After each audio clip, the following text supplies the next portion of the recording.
It's May 14th.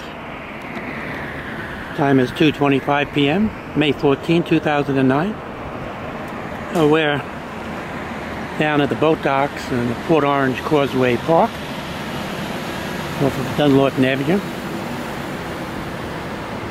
And Mayor Alan Green has been thinking of the idea of building a seawall out into the river at this location east of Seabird Island, which you see in the distance.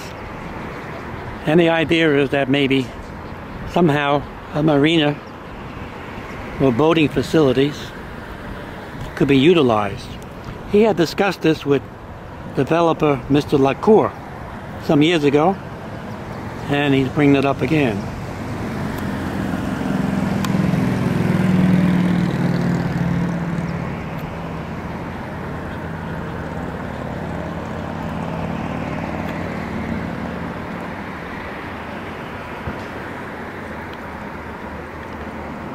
This is the Port Orange main dock area.